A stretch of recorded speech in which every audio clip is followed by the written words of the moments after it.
Well, good morning, everyone, and welcome to the Public Safety Committee meeting. Today, we actually have two items on our agenda. The first is Bill 3721, which is the Animal Control Services Advisory Committee established. And then the second is an update on police staffing. I'd like to welcome Mr. Koenig who's the Executive Director of Animal Services. I always have to check everybody's title. I never get it right. And I'd also like to thank Bob Drummer for doing an extremely good packet again for us. And with that, Council President Albanese, talking about titles. Do you have anything to say as we begin, or should we begin? I do, just very briefly. Thank you, Mr. Chair. I'm very excited about this bill. I do want to thank Mr. Drummer. I also want to thank Mr. Koenig and all of his colleagues for providing feedback and input. As we know, our pets and our animals here in Montgomery County are so important to us. In fact, in December, my family and I got our first dog. We have a rescue dog. His name is Coco. He's 9 months old. He's already made a couple of different cameo appearances during our council sessions. He may be making one this morning.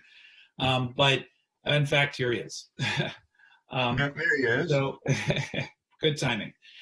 So these animals, of course, are members of our families. And with all the stress and anxiety and anxiousness that all of us are feeling right now, how appropriate it is it that these animals who are so loving and in need of permanent homes have the opportunity to find them through the partnership, through the incredible work of Mr. Koenig and his team. But we have to make sure that they have the support that they need. And so this bill, of course, will provide an advisory function that helps leverage the incredible, dedicated professional men and women in our community who volunteer both directly and provide direct service, but also can advocate on behalf of this incredible organization and these wonderful animals. So I'm proud to be a lead for this particular initiative, proud you're co-sponsoring it, and so glad to be working with you, Chairman Katz, on this. There's just one amendment that Mr. Drummer will work through today, but this is a fairly straightforward bill with a lot of support from our colleagues, so I don't expect this to take up too much time, but just wanted to share that context and background. Thank you very much. And I did want to mention that Sally and I just recently have gotten a new rescue as well, Zoe. And Zoe became in charge of our house about 10 minutes after she got here. So it's no surprise. And with that, Mr. Koenig, did you have anything to say? And then we're going to actually get to Mr. Drummer. Actually, I don't, but I want to thank you for putting this bill forward, and we're looking forward to getting the Animal Services Advisory underway. So great. Thank you for all your work on this. Mr. Drummer, could you please lead us through the packet? Okay, I'll start by just saying we didn't pick up a dog or a cat during the pandemic. So the day is still young, Mr. Drummer. But you never know, right? You never know. And as Council President Albanese explained, this bill would create an advisory committee with 11 voting members representing different stakeholders and 3 non-voting ex officio members from the Office of Animal Services. The committee would make recommendations to the executive and the council on animal care and welfare, animal rescue, animal fostering and adoption, control of the animal population, animal bite prevention, zoonotic disease transmission, educating the public on safely coexisting with wildlife, best practices for animal shelters, recruiting volunteers for the county animal shelter, and the operation of the Office of Animal Services. The bill the public hearing was very favorable for the bill, and there were 2 speakers. We got written correspondence from 2 volunteer organizations, animal organizations in the county. The one amendment that Council President Albanese spoke to, normally when we put in the executive should appoint, we can't make him appoint somebody specific because then he's not doing the appointing. We usually we've designated representatives from several different nonprofit animal rights organizations operating in the county. We usually put or a similar organization operating in the county because we know what's organizing today may not be there tomorrow. The amendments, which are on page 3 of my staff memo, were requested by McPaw. Jennifer Hughes of McPaw would simply say one person designated by the Montgomery County Partners for Animal Well-Being or a similar organization operating in the county, and the new language is if McPaw is no longer operating in the county.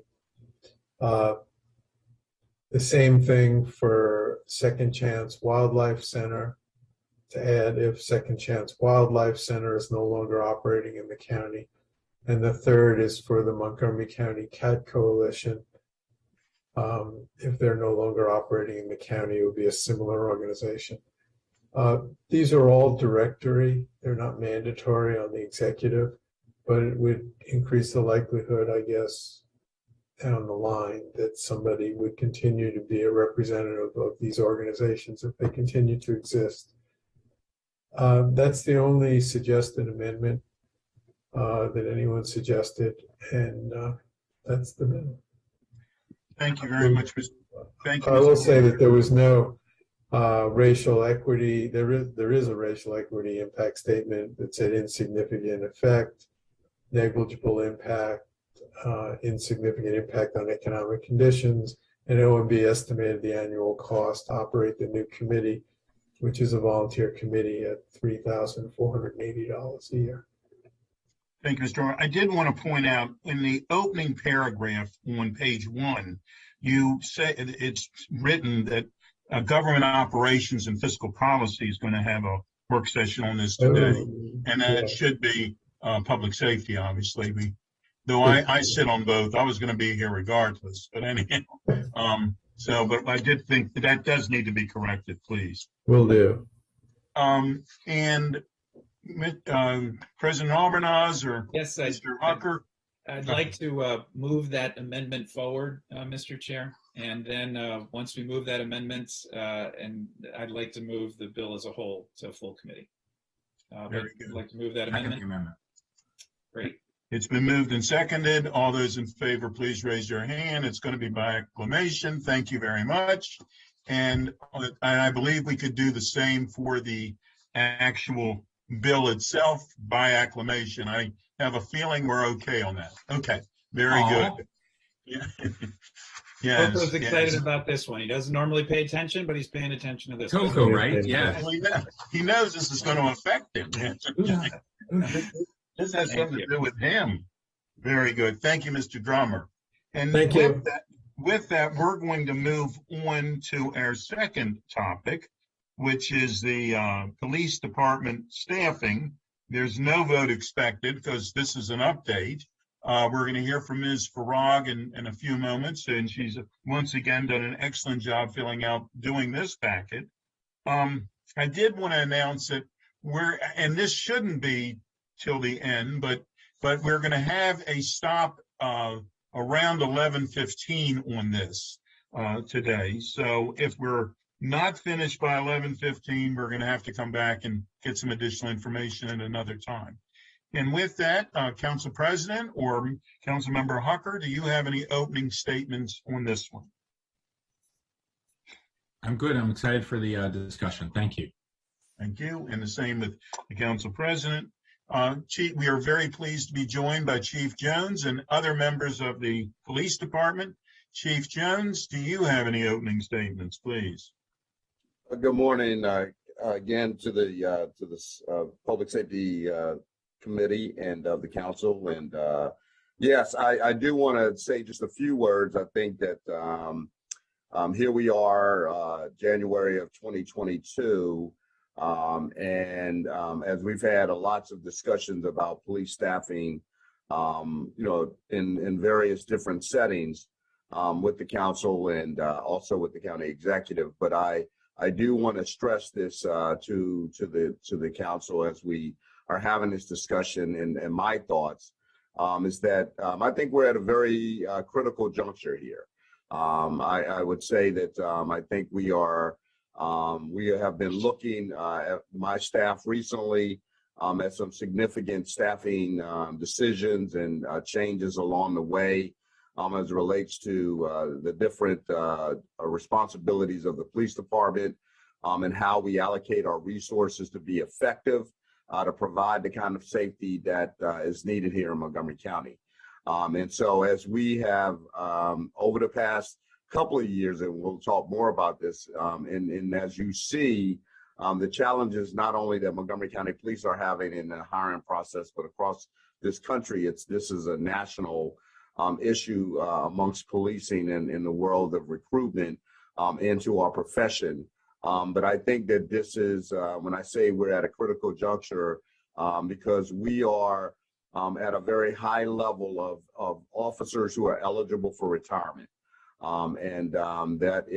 That's significant because we've always been able to really gauge to a great sense of surety that we knew for the most part when our officers would be leaving their service to this community to be able to help, to be able to guide us in decision making and be prepared to have those replacements available when those days have occurred. Well, over the past couple of years, we've seen, particularly last year, we saw this dramatic jump and again, knowing that we have this large amount of our agency now that is eligible to retire in the next few years, and even now, stresses to us the importance of where we are and the significance of this subject that we're going to talk about today. So I just wanted to stress that I think we're at this critical juncture, and I appreciate the council and the Public Safety Committee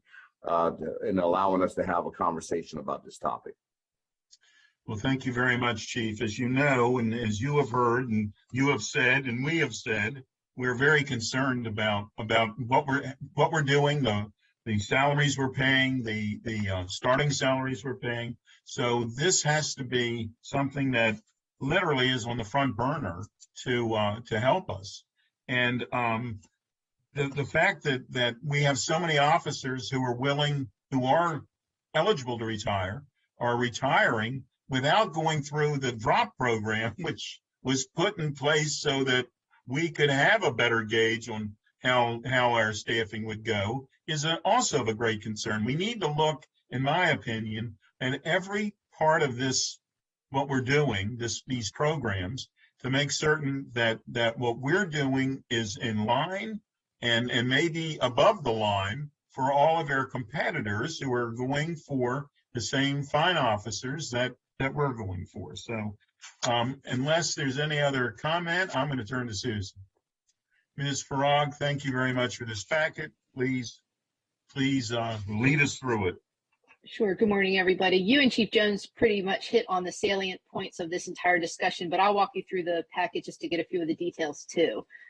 As you stated, the committee is regularly briefed on police staffing, and you're very familiar with the national shortage of police, and that's primarily driven by large numbers of officers who are reaching retirement eligibility.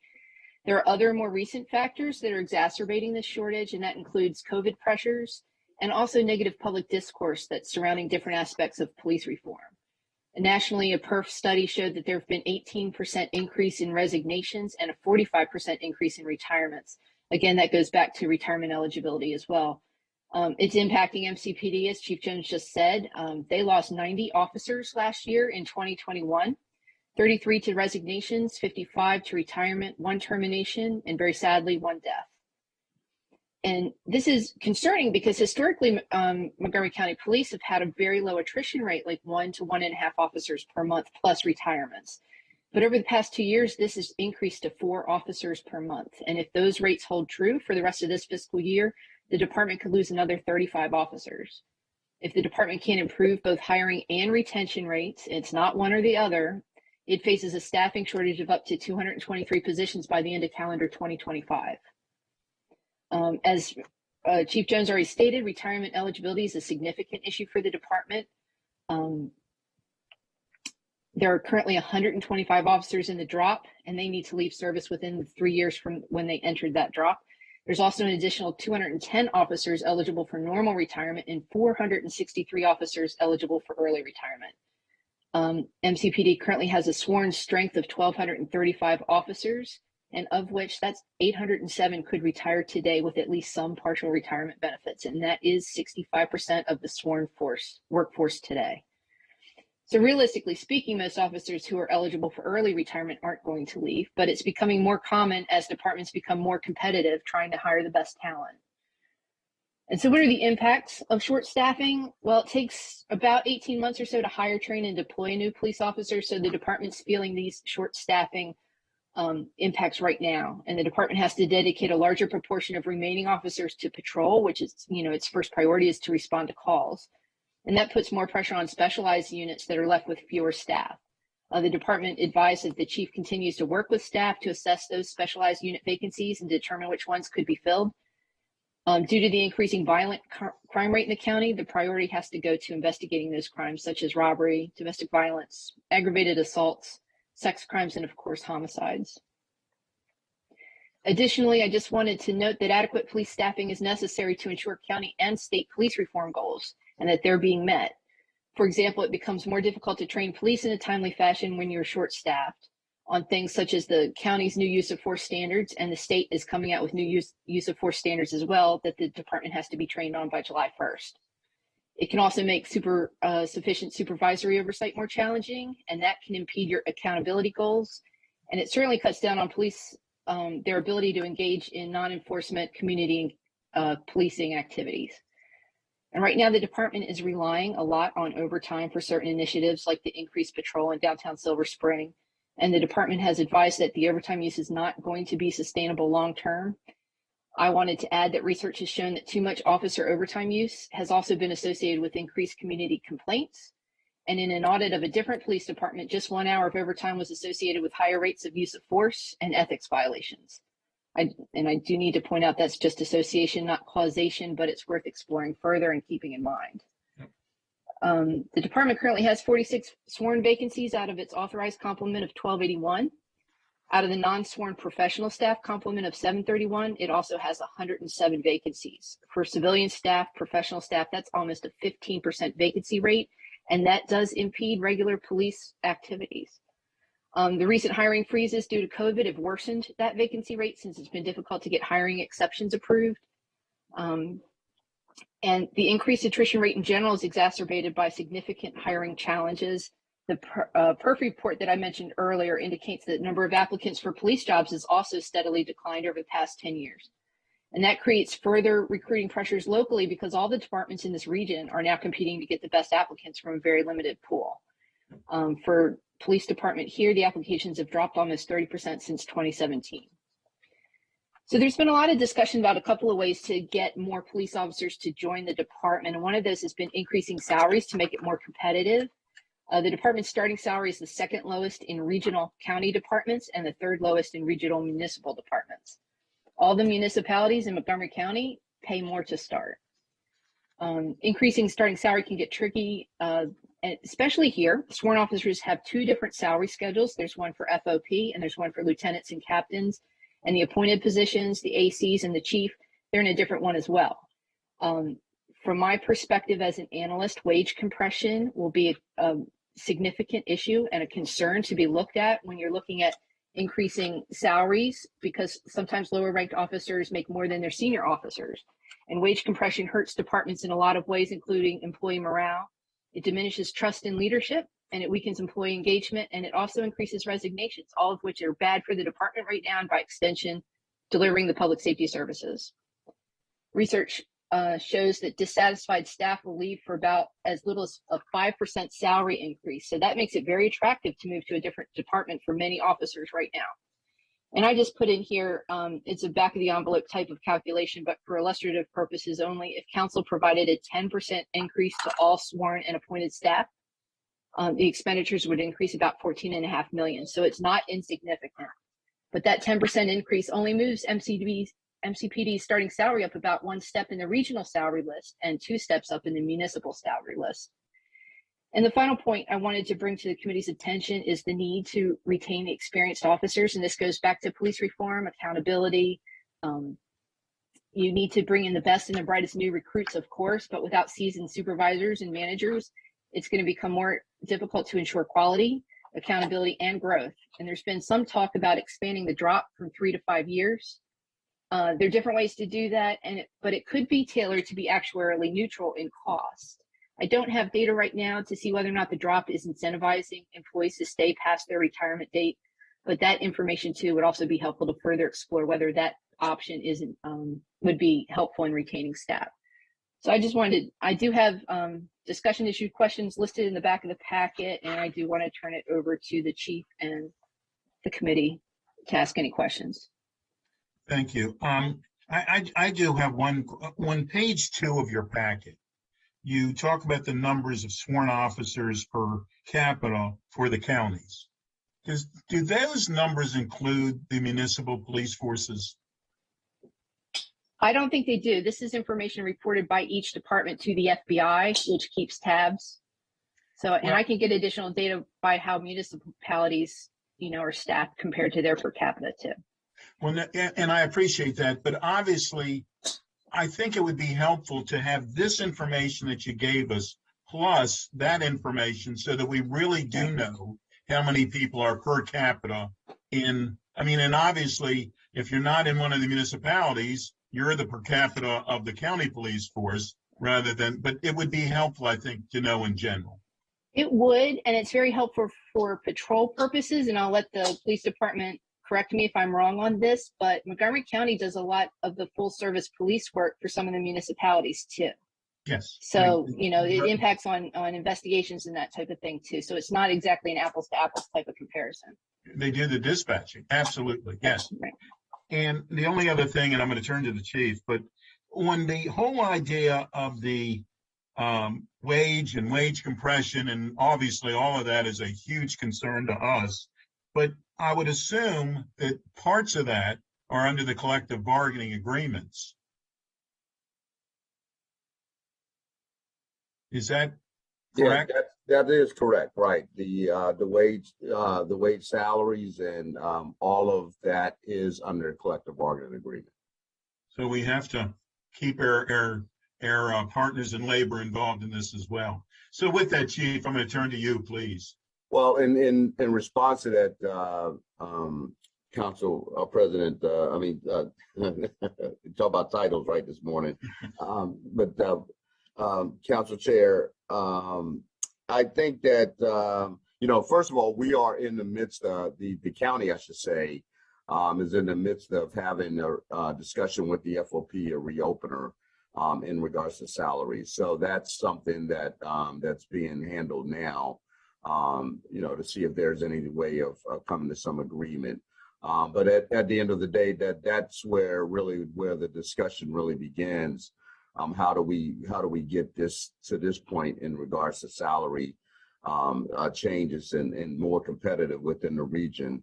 As we look at several of these issues, much of it, as we already discussed, but some of it, for example, where we require 2 years of college as a minimum standard for our hiring process. For the most part, though, we do have an alternative for military personnel who have served, I believe, 3 years in the military and have an honorable discharge. But the majority of our people do come from with college. That are college educated, and as we look across the country, the vast majority of law enforcement doesn't necessarily have that standard.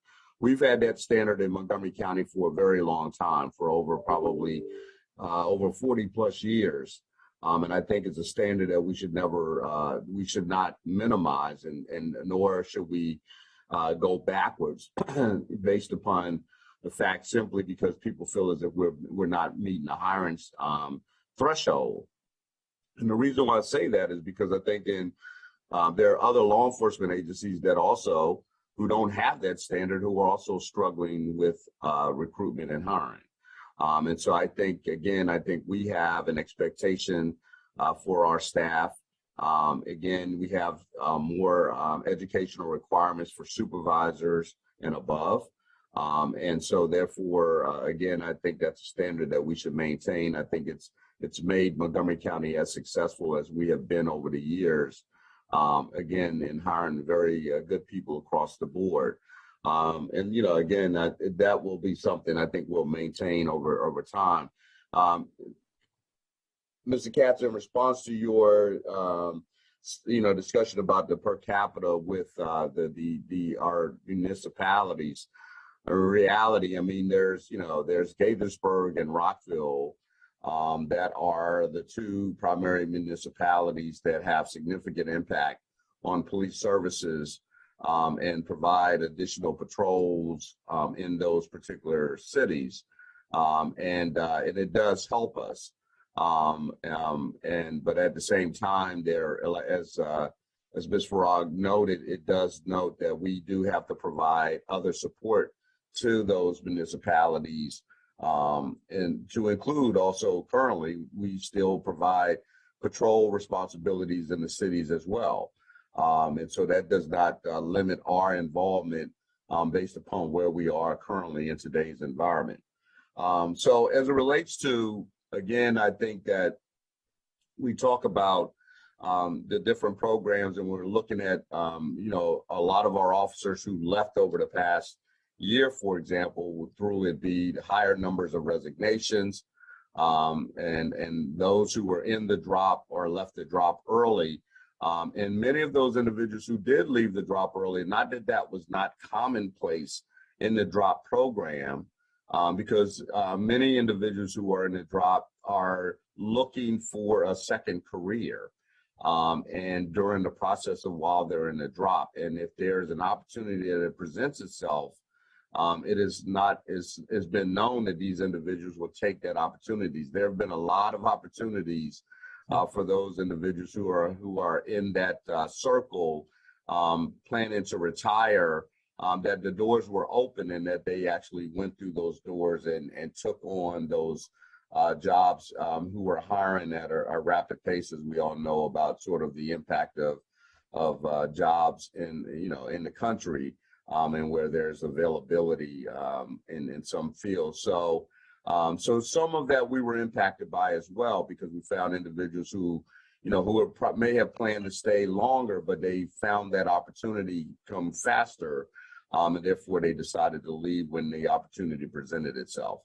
So I just wanted to make sure that that's clear. But there, I would say, as we've done some exit interviews, particularly for those who have not necessarily retired, but those who have resigned. And again, we are at a higher level of resignations, and very troubling in 2021 to see the number of officers who resigned, and some of their, and Ms. Farag did a really good job of providing some of the feedback that we got. Some people, again, went to another profession. They decided that they no longer wanted to be in law enforcement. And I think there's a lot of discussion as to why people no longer wanted to be in law enforcement.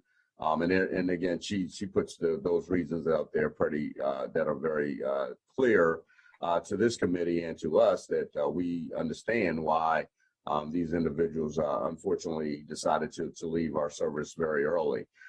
So with that being said, I think, again, it warrant us to have to, again, what is our primary focus? Where are we sort of reallocating resources as necessary in order to be able to make sure that we are providing the service that this community desires? I have noted that I am in the midst of really developing a strategy with my senior executive staff on what some reallocation of staffing may look like as we look at possible changes in our patrol responsibilities, of areas of responsibilities, to see how we can better service the community from that perspective, and maybe just move some resources around that will help to lighten the load, you might say, along the way. And so it won't necessarily impact our other support services, from an investigative standpoint, or other important support units that we have that maintains the safety and the standards that we've set here in Montgomery County. And that's one of the main things we want to make sure we work very hard to make sure that we're finding a way to maintain the service that we've always provided to this community in the best way we can, without any cuts in any regards to these things, because I think the community has an expectation.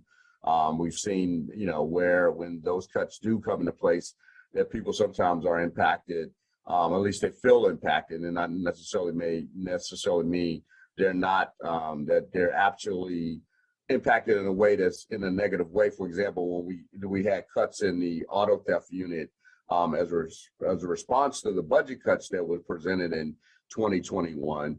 But yeah, we got a lot of negative feedback from the community because they felt like we weren't investigating auto thefts, which wasn't true. It was, the reality was we were actually still investigating them. We just disbanded the central unit and how we function, and we dispersed those units out across to the district stations from a centralized to a decentralized approach. So, we're still coming up with some tweaks to that as well, because we still find a high need, as we know that auto thefts increased during particularly over the pandemic time period. So these are the things, again, when we look at where these impacts can occur in our county and the way they view it, then this is the reasons why we want to really have these discussions to make sure you all are aware about how we're going to go about to be able to assess and maintain the current staffing levels as it relates, and first and foremost, from a patrol, because those are those officers who are your first responders to your true emergencies and reported incidents that are occurring. So I'll pause there because I'm sure you all have questions. We do. I'm going to turn to Council President Albornoz, please. Thank you, Mr. Chairman, and thank you, Ms. Farag, for putting the packet together. It does, highlight, follow up, and expand on the conversation we've been having for a couple of years now, because this is unfortunately not a new issue. It's gotten worse, and the numbers are sobering. If we're losing 4 officers per month, that rate of attrition is a huge concern at a time when the need is growing, the challenges in the community are growing, our ability to address those are, you could argue, compromised to begin with, and now becoming even more challenging.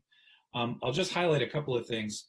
I believe most of my colleagues, certainly myself and the members of this committee, are on record stating that we support particularly the starting salaries be more in line with what we're seeing in the region. And while that is subject to collective bargaining, I just want to highlight that once again as the executive branch begins that process of conversations with our colleagues in labor, that there's agreement there between the legislative and executive branches. And so I hope that that's reflected in the discussions and negotiations that occur, because we do have to become in line with and stay competitive. I'll just note a couple of the other things too, just kind of pulling the thread here a little bit. So I know our officers are exhausted as it is, given all of the needs that are out there. And so, and as was noted by Ms. Farag, having overtime hours or officers that have to be in the field more regularly who are exhausted. These are human beings who get tired.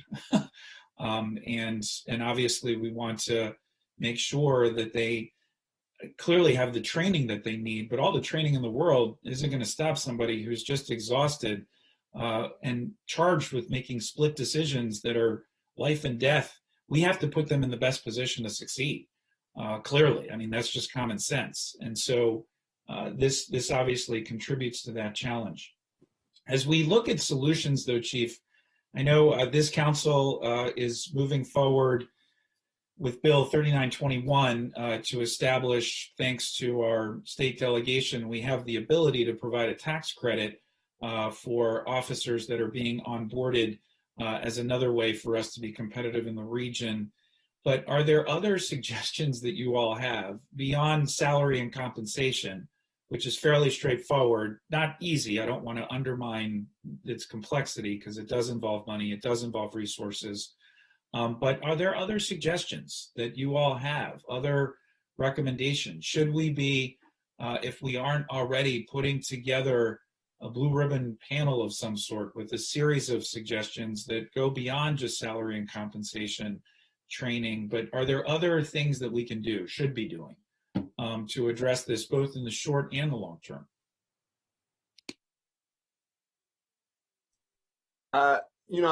Councilman Alvarez, I mean, we speak of this often about, what is, when we really want to go after, to talk to possible recruits, sort of what's the grab, right? What is enticing them to the career here in Montgomery County? And, we sometimes want to know what else is that low-hanging fruit that they may desire in order that's going to have them select Montgomery County over any other agency, particularly, again, in a very competitive market here in the Washington, D.C. region. It seems to me that all of what I've always seemed to get is all comes down, unfortunately, is to compensation, right? That you have quality of life that is clearly a major issue for any employee, right? They want to know, where am I going to work, where I'm going to be assigned, how does that impact my family life or me personally, from that perspective. And there's a lot of moving parts when you have a job that has very unique hours, really a job that you could get assigned to work. Any 20 is not your basic 9-to-5 type of a job. I mean, I don't know. There are not too many basic 9-to-5 jobs that I think exist currently in the environment, in the workplace today. But the bottom line is that, there's that added responsibility as a police officer when you have either to work evening hours or even the midnight shift. There's other responsibilities of going to court, travel, as a result of going to court. I mean, if you look at, for example, the districts such as the 4th and 3rd districts, which are Wheaton and Silver Spring, they're district courthouses in downtown Silver Spring. And so if I live in the northern part of the county, and for me to go to court on a regular basis, that means I have to travel. Generally, if it's during my non-working hours, I have to travel sometimes, an hour plus, just to go to court. And sometimes that can impact, again, some quality of life. So we have to look at a wide variety of things that are impacting and again, not that all of the recruits that we get are all young, because sometimes we do have the luxury of actually hiring individuals that might be in their early 30s or even mid 30s to some degree, who decide to join the police department, and who are more well established maybe in the community. But at the end of the day, with the vast majority of the folks that we're hiring are relatively young people who are just beginning their careers, who are in the very early stages of their first full-time job, or maybe, second or third, but it's something that may be different if they didn't come from prior law enforcement experience. So the benefits that we try to share with them to help them understand some of the I think that are good benefits that they have, comparable to a lot of other departments. We continue to stress that in our recruitment process. And the availability, for example, of take-home cars if they live in the county, and they have there's other fringe benefits that they receive here that some other agencies don't receive, and so we think these are the things that still are a good attraction. Not that we rest on our laurels and don't think of other things, but I would just suggest to you that again, when you look at what is the sort of the carrot that gets them into the door, it is going to be really, people want to know, it's not so much about retirement. I mean, I think any of us, for the most part, Assistant Chief Frank or Captain Smith, who's on this, we would probably tell you, as we were younger, we didn't really think much about retirement when we first came on. A lot of the veteran officers would express to us the importance of having a retirement for stability over the course of your lifetime and your family, but that wasn't necessarily what got us in the door, right? And so those are great. It's a phenomenal benefit, but I will tell you, it's just not what the customer, you may say, we looked at a recruit, what that customer is actually looking for. So I don't know if Assistant Chief Frank, if he wants to add anything else to this discussion, but and Captain Smith, as they see about where we are in the recruitment process. AC Frank. Thank you, Chief. So Chief hit it right on the button as far as the compensation package, getting people to the table. Both Captain Smith and I have military experience, so we sat in front of recruiters at one point. And really, to get you at the table, you need all kinds of things to give us a chance.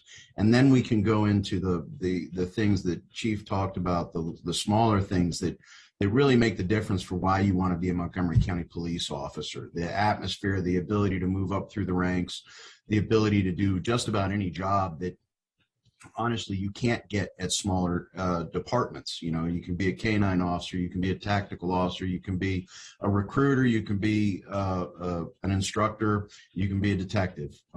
So all those opportunities, we just need to get people to the table so we can sell those. In addition to the other little things that come with it, the take-home car, uniforms paid for, dry cleaning. All these are little things that add up that Montgomery County officers are very lucky to have, but the young adult coming out of school doesn't know to look at that yet.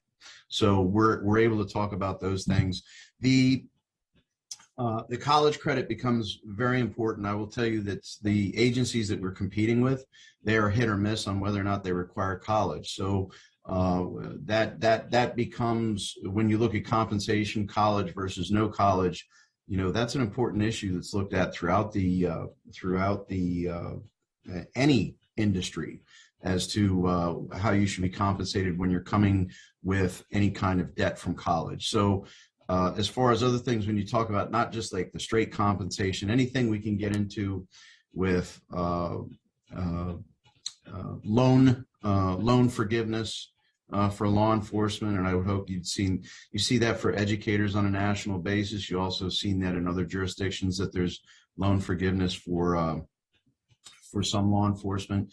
I think we'll begin to see that. We've talked about bonuses before. There's a couple agencies that offer anywhere between $5,000 and $10,000, as Ms. Farag has pointed out.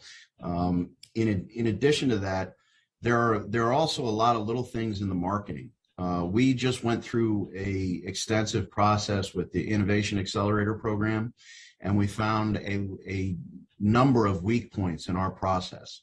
We're doing some things. Captain Smith is leading the way on doing some things about changing how we get people into our system, how long they're in our system, making things very efficient for them when they apply to Montgomery County Police. We're looking at a new software system and the expenditure that's going to come with that, that's going to make everything much more efficient and streamline things. I kind of equate what's going on with recruiting police officers right now to what you see college athletics trying to recruit athletes, right? There's a lot of connectivity you have to have right from the outset. You got to convince them why they want to be a part of your program, and you have to keep convincing them, and you have to keep showing them why they should come here. Now, luckily, Montgomery County has a very proud history that we can show them that. They have a very good overall, when you look at all the benefits outside of salary, which, again, as Chief referenced, we're in a reopener. The county executive is working with FOP Lodge 35 on that. But our hope is when you take it all in totality, that'll help things. The other thing that, in fact, we're about ready to reach out to council president and chairman. Little things like sending out tweets promoting hiring Montgomery County Police, even by our friends in the council, by the county executive. Those things get noticed by these young people. They're very much engaged in the social media, so we're working on that, and we're going to come and ask if I believe Councilmember Albornoz and you, Chairman Katz, have offered to do things before, and we appreciate the support. So little things like that we're going to ask for. In addition, we're also looking at so our marketing to date has been based around cops getting together with some cameras and trying to do their best to come up with branding. We really need to take it to the next level and look at hiring professional firms to help us get our message out in a coherent way that gets to these young people. So that's our next step we're looking at there. And again, I'm Captain Smith is doing a fantastic job at knocking down all the other barriers that once we can get people at the table, we think we'll be more successful. But again, we are at a deficit. I will say, Chairman Katz, I did some, I think Susan referred to it as, Ms. Farag referred to it as back of an envelope math. So if we add in our municipal partners, we're at about 1.28 officers per capita. So perspective, PG County is at 1.9. They have almost 1,800 officers. That doesn't account for their vacancies. They're having the same vacancy issues that we have. And again, it's a national trend. So we're throwing everything at it. Captain Smith, there's a reason he has, well, no, we have about the same amount of hair. I've been wearing them out. Chief Jones has been wearing them out. I was going to say, I noticed Chief Jones looked up on that too. But go ahead. He's there for a reason, and he's doing a fantastic job. So we just, every little thing we can figure out to get just one extra officer, because I will tell you, as Chief Jones has recognized, and he's directing our efforts to find out how to optimize. We have to optimize, because if conditions don't change from today, we will hit 200 officers down. And it could be worse. We're seeing things right now. Our numbers show that we lose people. Generally, we lose officers up to the 5-year mark. But I will tell you, Chief Jones and I read an exit interview from an 8-year officer just last week, and they've left the policing profession altogether. And that's another thing with the overall narrative across the country. So anecdotally, I was at a retirement event and heard some things from police officers about, that we're looking, and these people fall these officers fall in the category of those that haven't entered the drop but have enough time to retire. And normally we could count on them entering the drop. That right now, that's not occurring. It's a true concern. Captain Smith, please. Good morning, sir. Yeah, I just want to echo the comments of Chief Jones and Assistant Chief Frank and some of the challenges. We all have belabored the salary issue. It is a real issue. We had an applicant out of the last academy session that in his exit interview, he indicated that the salary was a problem in continuing, and he was an unfortunate loss because he was a diverse candidate. He was highly qualified, and he actually was a prior law enforcement officer. So that was a challenge for us, but it was one thing that I noted in his exit interview. The other concerning thing that we have when we're recruiting is the fact that when we do get highly qualified candidates, what I've seen is somewhat of a trend is a number of them are engaged with multiple law enforcement agencies in the hiring process at the same time. And so for those, internally, what we're working to do is just streamline our process the best that we can so we can make it efficient for them and get those officers on the table, utilizing things that we have like the early hire program and other things. One point of success that we do have looking at attrition of applicants during the hiring process is we have a decentralized recruiter program now that we are developing into a mentorship program for one-on-one mentoring with officers in the field with applicants now. And we've gotten some real good feedback on that. And our Public Safety Training Academy has a pre-hire program where those applicants in the background process, we actually start to introduce them to the department. We start having Zoom calls and meetings, sharing the history of the department, what they can expect in the academy. We start working on their mental and physical wellness and nutrition. And we also have an exercise program there. So we've gotten tremendous feedback from our applicants that are in the process. And that's one of the things that we like to do is engage with them and establish those one-to-one relationships, which will carry them into the academy and further. One of the points of feedback that we get about this agency that people like is they like the human relationships and the camaraderie that comes with the job. So we're trying to institute that at an early point, but the salary does continue to be a concern for us. So we're trying to find any and all strategies to work around some of the barriers to get as many applicants as we can in the door. Thank you. Council President, anything else? Yeah, a few things. So just thank you for all that background and context. So, and Assistant Chief Frank, that you're right. It's the elephant in the room. There's been tension, certainly between our elected body and members of the force, a feeling that the bills that we've enacted, both at the state and local level, are overwhelming. And don't take into account that long history that we have had here in the police department in Montgomery County in particular. And, there's a feeling that we've gone too far in certain instances and that there is just not enough support out there for people, which I totally get. So I do think that there is an opportunity for us, both in our rhetoric, while I think the bills that we've enacted are reasonable, and I think we need to, moving forward, do a better job, especially on the front end, interacting with all of you to make sure that the bills we move forward have feedback, have input, have buy-in, and create a win-win situation for everyone involved. Because I think all of us understand this moment in time that we're in, but need to make sure that we are doing this in a way that's reasonable and respectful of all positions and views.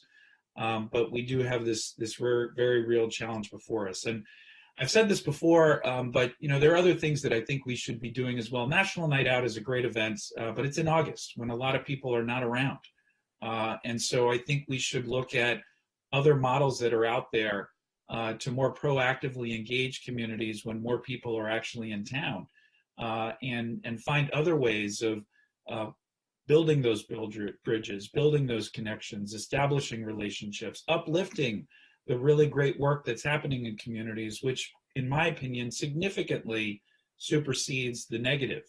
And I think once we create that time and place for officers to be able to interact and meet with communities, I think often really great things happen. So that's something that I think we're going to have to make sure we provide support for as well. And so, if there are other ways, other, supports that are out there, events, things that we should be doing, I do look forward to tweeting, and social media is such a double-edged sword. I'll be honest with you. I mean, I obviously it's an important tool to get the word out, but I also think all of us sometimes spend too much time on it because people think that's the real world, and it's not entirely the real world. And it's hard to convince anybody of anything, and whatever the amount of characters are that are out there that Twitter allows you. But I do think it's important for us to uplift those positive stories because there are so many of them. So I was rambling a little bit there, but I just wanted to share that perspective.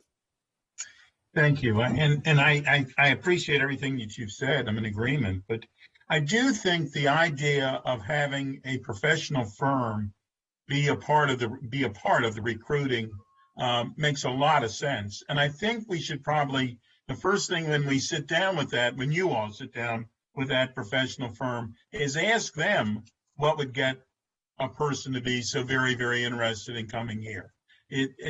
Not only should we get them to do the advertising, we need to ask them what's the best way, what have they found to be the best way for someone to even read the advertising. So I think we need to do that. I believe the speed of telling someone, yes, please, you're hired, you get to go to the academy is important. We all know police officers that have said, I applied in 3-5 different jurisdictions, and the reason I went to wherever I ended up was because they got to me first. And we see that not only in policing, but in education and every other place. We need to make certain that we need to make certain that the person we're hiring is qualified and all of those things. But we could do, if we can do that so much faster, we should. And I think that would go a long way. I stand ready, and the council president touched on it as well. We stand ready to work to get to ourselves to that better place. We need to do it. Salaries are important, but we also need to think about, we don't just want to attract you, we want to retain you. And so since we're going to be raising the starting salaries, and we are, since we're going to be doing that, then we also have to say that the people that are here, that we can't just compress, as Susan Frog pointed out, that someone starting wouldn't be making more than someone that's been here. That's not fair, and nor is it smart. So we need to do all of those things. We need to make certain that we get the package. We need to work with you to pass that package, to get that package done. And we need to do it much sooner rather than later. I mean, I appreciate, AC Frank, that we are getting new software, and we needed it and should have it, and I applaud that. But we can't just wait for the software to get us to that next step. We need to be doing something while we're waiting for the software. So all of those issues, we need to work together. Anyone else, please? And we are, again, Dave Smith's been doing a fantastic job for us. And again, I going back to Council President Albornoz, again, thank you. We're in the midst of a lot of change. And Chief Jones has been pushing hard about, changing our profession, making sure that Montgomery County Police is doing it the best way possible. And a lot of the legislation that's coming across, it does that. But again, people don't like change necessarily. And so we're working through that. And just the same with our recruiting and hiring. We were using a recruiting and hiring model from 10, 15 years ago that hadn't changed with the fact that it is so difficult now for people to be interested in law enforcement. So we're making all those changes, and it has been a challenge, but I know we're on the right track. If we can get a few more pieces to play, I think it's not going to, if we can get some things into place in the next 2 months, 3 months, it will not be as bad as we are predicting. But there's a lot of work ahead because we're just at such a deficit now. But thank you. Thank you. To IT, to Nick or someone in IT, Councilmember Hucker is having an IT issue and he can't get back in. So if someone could please, I think he's coming in right now. Just got him in. Thank you. Not a problem. Councilmember Hucker, how are you? We're pretty much wrapping up. I don't know how much you did and didn't hear with your IT issue, but we're pretty much wrapping up. But I didn't know if you had any comments at the end too. I'm really grateful for the discussion, and I'll make sure to watch whatever I missed. I'm sorry that I had to jump out briefly. I did want to just ask, if you don't mind, Mr. Chair, and I apologize if this has been asked, but this is something that recently, I guess, I was aware of the issue. I didn't know the term. So let me just share the limited amount I know and see, Chief or anybody else, if you can fill me in. So I understand we don't have a comparative compliance program. I've always heard we're trying to get lateral recruits from other jurisdictions, but I only recently realized that we make out-of-state police officers go through the entire academy. And it's understandable that especially mid-career officers from somewhere else wouldn't want to go through 26 weeks of training and training pay. So can you just inform me a little bit more? And again, sorry if this was asked, but what are the roadblocks or the downsides to putting a program like that in place, and how successful your other pipeline approaches, like the cadet program and the internship program, have been? Because I'm personally eager to try to fund anything that would make the recruitment more successful, including, obviously, as I've said, salary increases. So, Council Member Hucker, we have utilized the lateral program within the state for other state agencies, individuals who come from other state agencies who have gone through the training required by the Maryland Training Commission, which is really what regulates our training. They are who certify police officers in the state of Maryland, to include Montgomery County. So therefore, that is why there is a requirement from an in-state process that says to us that we, and so unless the Training Commission would change something drastically in their regulations, then we would not be able to bring in an out-of-state officer from any other state. And even when we do a lateral process from within the state, let's say, for example, there's a lateral who comes from, let's say, Rockville, the city of Rockville or Gaithersburg, or our sheriff's department, or anybody that went through our training academy, literally they don't have to go through our training academy again, because they've learned everything that they went through the same one. They already went through that academy. Right. So that would be an easy lateral transfer. If someone came from another jurisdiction, let's say Baltimore County as an example, right? Then they would go through what we term to be an abbreviated academy, because they still have to learn the policies, the county laws, for example, even though that they know about Maryland law, but there are still these other processes that Montgomery County Police has that's separate from the jurisdiction in which they came. So therefore, they would have to go through I think we put them through about a 10-week academy when we were having those processes. And there were times we would get anywhere between 6 to 8 individuals that we would do a lateral class, not really a large class. You generally find that you get about 6 to 8 individuals if you are offering, again, but understanding we have competitive salaries as time has gone on, and whether there's a true interest in individuals actually coming from one of those agencies to our agency.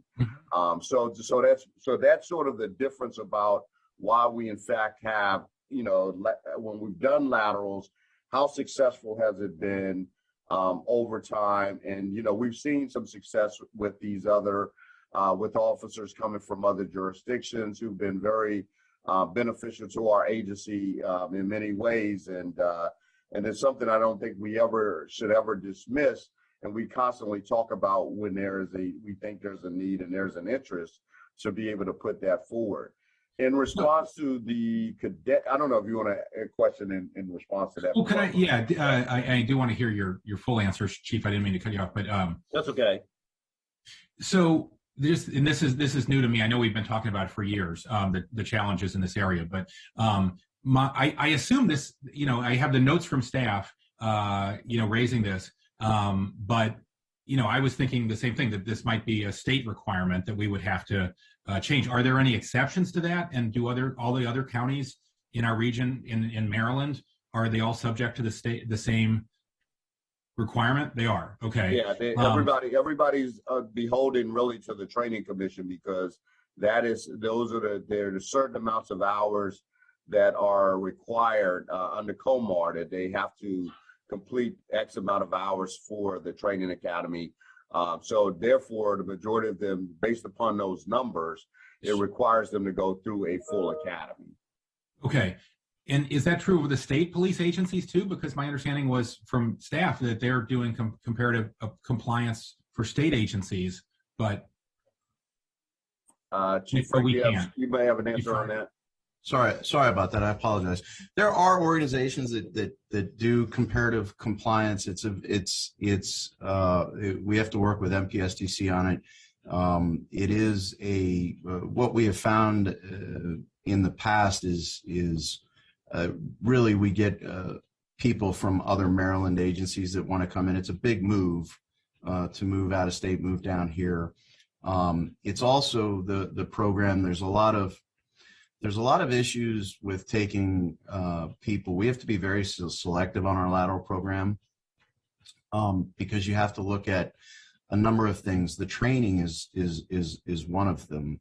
The training that we put on here is quite extensive, and getting officers trained to, and I'll give you an example. There's other agencies that don't have nearly as much training that we have, both in basic police skills, but the follow-on skills, the de-escalation, the use of force, all of those things. So when we look at out-of-state agencies, because we can't do the in-depth on where they're coming from, the standards they went through. The thing about Maryland is it's all prescribed by MPSTC. And then in addition to that, we know what we do in our academy, and we also have relationships with other academies around the state. We can see what they do. To get to agencies outside the state, it's hard to see what they do. And one of the things about training is I just went through a training exercise. One of our great instructors pointed it out. Without even knowing it, I reverted to something I did in basic training 30 years ago in the Army. That's our training is so critical in our responses to these events, both even in just talking to people, but also critical responses, that we take a lot of pride in knowing exactly where people come from. It's not to say that we can't do it, but I think people that are throwing out comparative compliance, I'd much rather figure out another way to get someone in because we can get them taught in a Montgomery County academy, in a Montgomery County environment. And there's other fantastic law enforcement agencies out there. Please don't get me wrong. It's just fantastic stuff. But when we get them into our own house and our own training from the start, we know the kind of product that we're going to get. But we can certainly look at it more, and certainly as the numbers look like, it could become an interesting thing to try out to see if there is any interest. Okay, and I think, and I obviously I understand the value of the additional training and the familiarity with Maryland law that we would need, that you're doing here. And I wouldn't want to suggest we just should take anybody from any other jurisdiction, but anything that makes it harder and creates a disincentive, is probably worth looking at. And you said something important that, as I understand, you have more visibility into the training somebody might get in Howard County or in Baltimore County than you do in Poughkeepsie or Duluth. Is that right?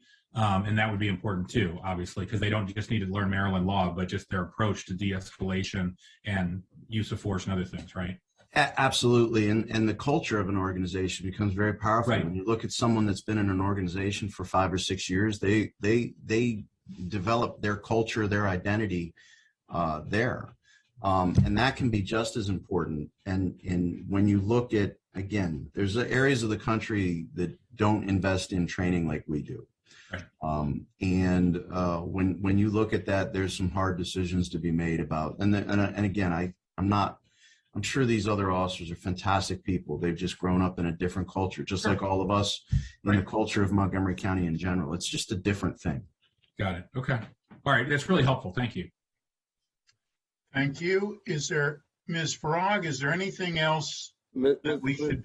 Mr. Katz, if I could, please, Chief. I just wanted to because I was going to say this before Mr. Hooker came back on, but I wanted to just to talk about the cadet program just real briefly. Oh, I forgot about that. Just to note that. So that is something, again, that I think that I am high on, that I would love to see us continuously expand the positions in our cadet program as we continue to work with particularly people from within our own community, you may say, for the most part, because this is where the gist of those individuals are coming from. They're coming from, our local communities, from high schools, from our college system that's been developed here in the county, for the bases that you have, not only Montgomery College, but you have the universities at Shady Grove. You have a large influx of college, and we have the ability to pay young people at a part-time salary while they're still going to school. And it becomes that sort of that pathway to a career for the police department. And we have seen some great successes from a diverse, cadre of these individuals who've been a part of the cadet program. We've seen successes where they have come on and joined our police department as police officers. So I would really want to see how we could expand that program. That is something I am proposing that as we're moving forward, to be able to, again, to look at that pipeline, because that's a pipeline that we, again, should never take, should not really lose focus on, and really should take advantage of the talent that we have here in the county as we work not only with our colleges, but even at an earlier stage in young people's lives as they're trying to make decisions about these careers moving forward, that we have an opportunity also to do some things as we have done with MCPS in dealing with some programs in relation to law enforcement careers, and how we want to continue to grow that in order to be able to hopefully to move some of those folks into the careers of a Montgomery County police officer, and maybe even if they don't become police officers, they may have some other, whether they want to be a part of the professional staff here in the county. And again, I think having homegrown talent is a win-win for Montgomery County. So I just wanted to stress that to this committee. Thanks, We Chief. agree. Anything else, Councilmember Tucker? No, thank you. Very helpful. Thank you. I have other questions I'll follow up. I don't want to belabor the committee, but I appreciate your indulgence. Thank you. Thank you. Ms. Farag, is there anything else? I just wanted to briefly touch on a couple of the discussion issues that didn't come up yet, mostly because it might become a budget issue. And that was, what is the overtime experience right now? Are they going over budget? Because historically, the department's been very good at managing overtime. And the other one is, I was just wondering if they had any data yet on whether lower staffing is impacting response times to calls. So, Chief, would you like me to get that? So in regards to overtime usage, we're diving into, actually right now, we wanted to be a little bit more prepared for this, but because of the Kronos telestaff failure, some of the data, a lot of the data that we go to look at and pull up wasn't available for us. But I will tell you, in regards to overtime, so right now we're still at good levels, but that's because of court overtime not being used. Because of the slowdown in the courts, because of COVID through the fiscal year, we're actually in the green with court overtime. But what we're seeing is the holdover overtime, the callback overtime has gone up. So when you look at a general analysis, we're still doing very good on overtime.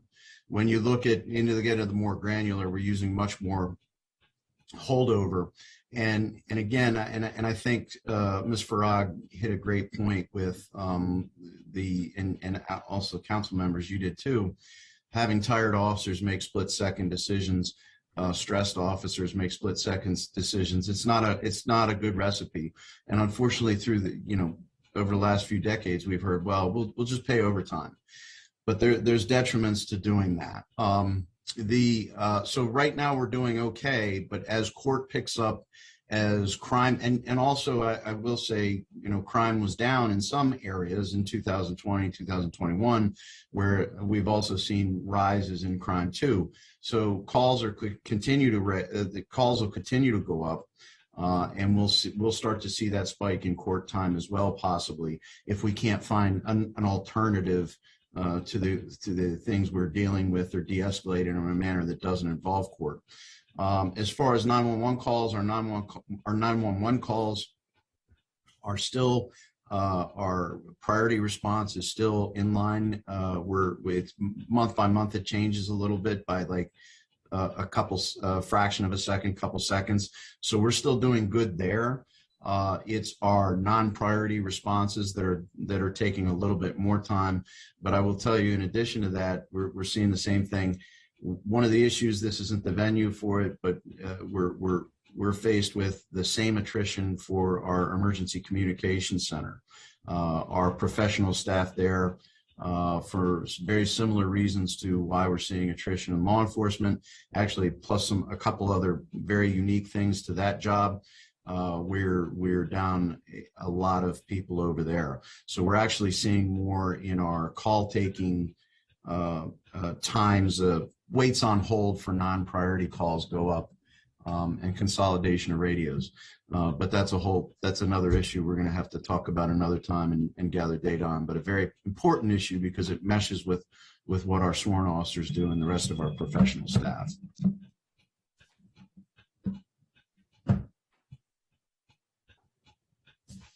I put myself on mute. Thank you. We appreciate that. Ms. Frog, was there anything else that we should be discussing here? Not at this point. We can follow up on any questions you had later with the department. Well, and I thank you again for the entire packet and for everything that you've done. But I think as we go through the budget, which is going to happen sooner rather than later with us, we need to keep every part of this in mind so that we can finally get ourselves to that spot where we want to be rather than the spot we're in. So with that, unless there's anything else from the committee members, we are going to adjourn. Thank you very, very much for being with us. Thanks, everybody. Okay, thank you. Have a good day.